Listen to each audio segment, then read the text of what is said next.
Welcome back. ಬಿಜೆಪಿಯ ticket announce ಆದ್ಮೇಲೆ ಹಳೆ ಹುಲಿಗಳಿಗೆ ಮುಖಭಂಗ ಆಗಿದೆಯಲ್ಲ, ಅವ್ರ ನಿರ್ಧಾರ ಏನಾಗಿರುತ್ತೆ, ಯಾವ ತರ ರೆಬೆಲ್ ಆಗ್ತಾರೆ, ಇದು ಬಿಜೆಪಿಗೆ ಯಾವ ತರ ಹೊಡೆತವನ್ನ ಕೊಡುತ್ತೆ ಆಯಾ ಕ್ಷೇತ್ರಗಳಲ್ಲಿ ಅನ್ನೋ ಕುತೂಹಲ ಚರ್ಚೆಗಳು ನಡೀತಾ ಇದೆ. ಟಿಕೆಟ್ ಕೈ ತಪ್ಪಿದಂತ ಅಭ್ಯರ್ಥಿಗಳಿಗೆ ಕಾಂಗ್ರೆಸ್ ಬಲೆ ಬೀಸ್ಕೊಂಡು ಕೂತಿದೆ. ತಾವಾಗೇ ಕಾಂಗ್ರೆಸ್ ಬಾಗಿಲನ್ನ ಕೆಲ ನಾಯಕರು ತಟ್ತಾ ಇದ್ದಾರೆ.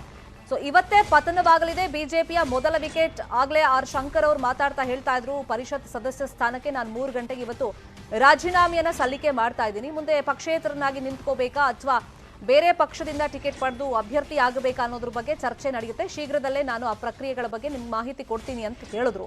ಈಗ ಆರ್ ಶಂಕರ್ ಅವರು ಪಕ್ಷೇತರವಾಗಿ ಸ್ಪರ್ಧೆ ಮಾಡೋದು ಬಹುತೇಕ ಫಿಕ್ಸ್ ಅನ್ನೋ ಲೆಕ್ಕಾಚಾರದಲ್ಲಿ ಅವರಿದ್ದಾರೆ. ಇದರ ಜೊತೆಯಲ್ಲಿ ಬೇರೆ ಬೇರೆ ಕ್ಷೇತ್ರಗಳಲ್ಲೂ ಪ್ರಮುಖವಾಗಿ ಈಗ ಅಥಣಿ ಆಗ್ಲೇ ಲಕ್ಷ್ಮಣ್ ಸವದಿ ಮಾತಾಡಿದ್ ನೋಡಿದ್ವಿ ಸುದೀರ್ಘವಾಗಿ ಸುದ್ದಿಗೋಷ್ಠಿಯಲ್ಲಿ. ಅವರು ಆಲ್ರೆಡಿ ಡೈರೆಕ್ಟ್ ಆಗಿ ಹೇಳ್ಬಿಟ್ರು, ಬಿಜೆಪಿಯ ಪ್ರಾಥಮಿಕ ಸದಸ್ಯತ್ವಕ್ಕೆ ರಾಜೀನಾಮೆ, ಪರಿಷತ್ ಸದಸ್ಯಕ್ಕೆ ಆ ಸ್ಥಾನಕ್ಕೂ ಕೂಡ ನಾನು ರಾಜೀನಾಮೆಯನ್ನ ಕೊಡ್ತಾ ಇದ್ದೀನಿ ಅಂತ ಹೇಳಿ. ಇನ್ನೊಂದ್ ಕಡೆ ಗೂಳಿಹಟ್ಟಿ ಶೇಖರ್ ಅವರನ್ನು ಆಲ್ರೆಡಿ ಜನಾರ್ದನ್ ರೆಡ್ಡಿ ಅವರು ಮಾತಾಡಿಸ್ಬಿಟ್ಟಿದ್ದಾರೆ.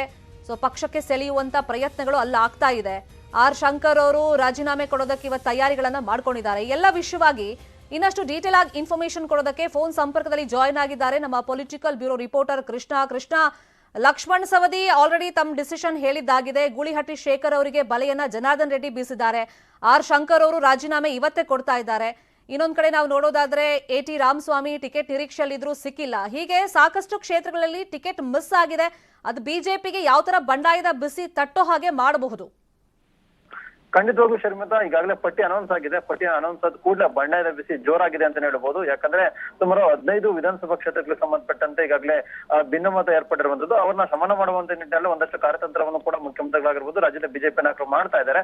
ಆದ್ರೆ ಆ ಮಾತಿಗೆ ಆ ಒಂದು ಶಾಸಕರಾಗಿರ್ಬೋದು ಮತ್ತೆ ನಾಯಕರಾಗಿರೋ ಹೋಗ್ತಾ ಇಲ್ಲ. ಯಾಕಂದ್ರೆ ಟಿಕೆಟ್ ಪ್ರಬಲ ಆಕಾಂಕ್ಷೆ ಆಗಿದ್ರು ಕೊನೆ ಕ್ಷಣದಲ್ಲಿ ಟಿಕೆಟ್ ಮಿಸ್ ಆಗಿರುವಂತದ್ದು.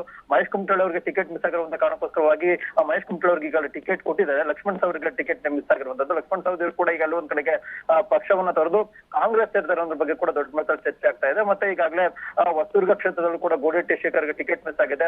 ಅವರು ಕೂಡ ಮಾಜಿ ಸಚಿವ ಜನಾರ್ದನ್ ರೆಡ್ಡಿ ಅವರನ್ನ ಸಂಪರ್ಕವನ್ನ ಮಾಡಿ ಆ ಒಂದು ಪಕ್ಷಕ್ಕೆ ಸೇರ್ತಾರೆ ಅನ್ನೋ ಬಗ್ಗೆ ಕೂಡ ದೊಡ್ಡ ಮಟ್ಟದಲ್ಲಿ ಚರ್ಚೆ ಆಗ್ತಾ ಇದೆ. ಮತ್ತೆ ರಾಣಿಬೆನ್ನೂರಿಂದನೂ ಕೂಡ ಆರ್ ಶಂಕರ್ ಅವರು ಮಾಜಿ ಸಚಿವರಾಗಿದ್ರು, ಈಗ ಅವರು ಟಿಕೆಟ್ ಆಕಾಂಕ್ಷಿ ಆಗಿದ್ದಾರೆ.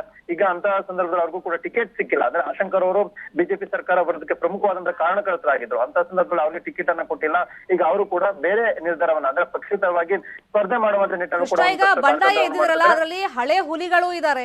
ರೀಸೆಂಟ್ ಆಗಿ ಪಕ್ಷ ಜಾಯಿನ್ ಆದ್ರೂ ಕೂಡ ತಮ್ಮದೇ ವರ್ಚಸ್ಸನ್ನ ಕ್ಷೇತ್ರದಲ್ಲಿ ಹೊಂದಿರುವಂತ ಅಭ್ಯರ್ಥಿಗಳು ಕೂಡ ಅಂದ್ರೆ ನಾಯಕರು ಕೂಡ ಇರೋದ್ರಿಂದ ಅದು ಕೇವಲ ಆ ಕ್ಷೇತ್ರಕ್ಕೆ ಸೀಮಿತವಾಗಿರೋದಿಲ್ಲ. ಕೆಲವೊಂದ್ಸತಿ ಅಕ್ಕಪಕ್ಕದ ಕ್ಷೇತ್ರಗಳಿಗೂ ಕೂಡ ಅದರ ಎಫೆಕ್ಟ್ ಹೊಡೆತ ಬಿದ್ದೇ ಬೀಳುತ್ತೆ. ಸೊ ಇದನ್ನೇನಾದ್ರೂ ಶಮನ ಮಾಡುವಂತ ನಿಟ್ಟಿನಲ್ಲಿ ಬಿಜೆಪಿಯ ಸ್ಟ್ರಾಟಜೀಸ್ ಖಂಡಿತವಾಗ್ಲೂ ಶರ್ಮಿತಾ. ಯಾಕಂದ್ರೆ ಈಗಾಗಲೇ ಮುಖ್ಯವಾಗಿ ಅರಕಲಗೂಡು ವಿಧಾನಸಭಾ ಕ್ಷೇತ್ರದಲ್ಲಿ ಕಾಣಬಹುದಾಗಿದೆ. ಜೆಡಿಎಸ್ ಅವರು ಬಿಜೆಪಿಗೆ ಬಂದಿದ್ರು AT ರಾಮಸ್ವಾಮಿ ಅವರು. ಅವ್ರಿಗೆ ಟಿಕೆಟ್ ನಾನು ಕೊಟ್ಟಿಲ್ಲ. AT ರಾಮಸ್ವಾಮಿ ಅವರು ಹಾಸನ ಭಾಗದ ಪ್ರಮುಖವಾದಂತಹ ನಾಯಕರು. ಅವರಿಂದ ಒಂದಷ್ಟು ಕ್ಷೇತ್ರವನ್ನ ಗೆಲ್ಲಬಹುದು ಅನ್ನೋ ಲೆಕ್ಕಾಚಾರದಲ್ಲೂ ಕೂಡ ಇದ್ರು. ಅವರಿಗೆ ಟಿಕೆಟ್ ಮಿಸ್ ಆಗಿದೆ. ಹೀಗೆ ಹಲವು ಭಾಗಗಳಲ್ಲಿ ದೊಡ್ಡ ಮಟ್ಟದಲ್ಲಿ ಸಮಸ್ಯೆ ಆಗಿದೆ. ಅದನ್ನು ಶಮನ ಮಾಡುವಂತ ನಿಟ್ಟಿನಲ್ಲೂ ಕೂಡ ಒಂದಷ್ಟು ಕಾರ್ಯತಂತ್ರಗಳನ್ನ ಮುಖ್ಯಮಂತ್ರಿಗಳು ಮಾಡ್ತಾ ಇದ್ದಾರೆ. ಮತ್ತೆ ಅಸಂಬದ್ಧ ನೇತೃತ್ವ ಯಾರಿರ್ತಾರೆ ಅವ್ರನ್ನ ಅಲ್ಲಿ ಸ್ಥಳೀಯ ಮಟ್ಟದಲ್ಲಿ ಚುನಾವಣಾ ಉಸ್ತುವಾರಿಗಳು ಯಾರಿರ್ತಾರೆ ಅವರು ಹೋಗಿ ಮಾತಾಡುವಂಥದ್ದು, ಮತ್ತೆ ಅವ್ರನ್ನ ಹೈಕಮಾಂಡ್ ನಾಯಕರ ಮುಖಾಂತರವಾಗಿ ಸಮಾಧಾನ ಪಡಿಸುವಂಥದ್ದು. ಮತ್ತೆ ಪಕ್ಷ ನಿಮ್ಗೆ ಅಧಿಕಾರಕ್ಕೆ ಬಂದ್ರೆ ಈ ರೀತಿಯಾದಂತಹ ನಮ್ದೇ ಸರ್ಕಾರ ಬರುತ್ತೆ, ನಿಮ್ಗೆ MLC ಮಾಡ್ತೀವಿ, ಮತ್ತೆ ಬೇರೆ ಬೇರೆ ಹುದ್ದೆಗಳನ್ನ ಕೊಡ್ತೀವಿ, ನೀವು ಸೈಲೆಂಟ್ ಆಗಿ ಇರಿ ಅನ್ನೋ ಒಂದು ಸಮಾಧಾನ ಪಡಿಸುವ ಕೆಲಸವನ್ನ ಮಾಡ್ತಿದ್ದಾರೆ. ಆದ್ರೆ ಈಗ ಚುನಾವಣೆಯಲ್ಲಿ ಬಿಜೆಪಿ ಬರುತ್ತೋ ಕಾಂಗ್ರೆಸ್ ಬರುತ್ತೋ ಅದು ಸೆಕೆಂಡ್ರಿ. ಆದ್ರೆ ಈಗ ಚುನಾವಣೆಯಲ್ಲಿ ಸ್ಪರ್ಧೆ ಮಾಡ್ಬೇಕು, ಗೆಲ್ಲಬೇಕು, ಸೋಲ್ಬೇಕು. ಅದಕ್ಕೋಸ್ಕರವಾಗಿನೇ ಟಿಕೆಟ್ಗೋಸ್ಕರವಾಗಿ ದೊಡ್ಡ ಮಟ್ಟದಲ್ಲಿ ಒತ್ತಡ ಕಾಣ್ತಾ ಇದೆ. ಈ ಒತ್ತಡವನ್ನ ಸಮಾಧಾನ ಪಡಿಸುವಂತ ನಿಟ್ಟಿನಲ್ಲೂ ಕೂಡ ಒಂದಷ್ಟು ಕಾರ್ಯತಂತ್ರಗಳು ಆಗ್ತಾ ಇದ್ರು ಕೂಡ ಬಿಜೆಪಿ ಅಷ್ಟು ದೊಡ್ಡ ಮಟ್ಟಿಗೆ ಅದು ಸಫಲ ಆಗ್ತಾ ಇಲ್ಲ, ಯಶಸ್ವಿ ಆಗ್ತಾ ಇಲ್ಲ ಅಂತ ಹೇಳ್ಬೋದು. ಅದಕ್ಕೋಸ್ಕರವಾಗಿನೇ ಈಗ ಒಂದಷ್ಟು ಇದರಿಂದ ಅಲ್ಪ ಸ್ವಲ್ಪ ಅಕ್ಕಪಕ್ಕದ ಕ್ಷೇತ್ರಗಳಾಗಿರ್ಬೋದು ಮತ್ತೆ ಬೇರೆ ಬೇರೆ ಜಿಲ್ಲೆಗಳಲ್ಲೂ ಕೂಡ ಇದು ಒಂದು ಪರಿಣಾಮ ಬೀಳುತ್ತೆ. ಬಿಜೆಪಿ ಮೇಲೂ ಕೂಡ ಚುನಾವಣೆ ಮೇಲೆ ಪರಿಣಾಮ ಬೀಳುತ್ತೆ ಅನ್ನೋದು ಕೂಡ ಹೇಳಲಾಗ್ತಾ ಇದೆ.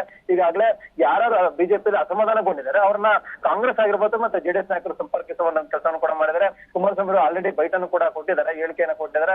ಯಾರು ಬಿಜೆಪಿ ಅಂದ್ರೆ ಅತೃಪ್ತರಿರ್ತಾರೆ ಅವ್ರಿಗೆ ಯಾವಾಗಲೂ ನಮ್ಮ ಪಕ್ಷ ರೆಡಿ ಆಗುತ್ತೆ ಟಿಕೆಟ್ ಕೊಡೋದ್ರ ಬಗ್ಗೆ ಕೂಡ ಹೇಳಿಕೆಯನ್ನು ಕೊಟ್ಟಿದ್ದಾರೆ. ಹೀಗಾಗಿ ಸಹಜವಾಗಿನೇ ಬೇರೆ ಪಕ್ಷಕ್ಕೆ ಈ ಒಂದು ಅಸಮಾಧಾನಿತರು ಹೋದಂತ ಸಂದರ್ಭದಲ್ಲಿ ಅಲ್ಲಿ ಸ್ಥಳೀಯ ಮಟ್ಟದಲ್ಲಿ ಕ್ಷೇತ್ರಗಳಿಗೆ ಬಿಜೆಪಿಗೆ ಹಿನ್ನಡೆ ಉಂಟಾಗುವಂತ ಸಾಧ್ಯತೆ ಇದೆ. ಆದ್ರೆ ಹೈಕಮಾಂಡ್ ನಾಯಕರು ರಾಜ್ಯದ ನಾಯಕರಿಗೂ ಕೂಡ ಸೂಚನೆಯನ್ನ ಕೊಟ್ಟಿದ್ದಾರೆ, ಯಾವುದೇ ರೀತಿಯಾದಂತಹ ಅಸಮಾಧಾನ ಇರಬಾರದು, ಆ ರೀತಿಯಾಗಿ ಸಮಾಧಾನ ಮಾಡಿ ಅಂತ.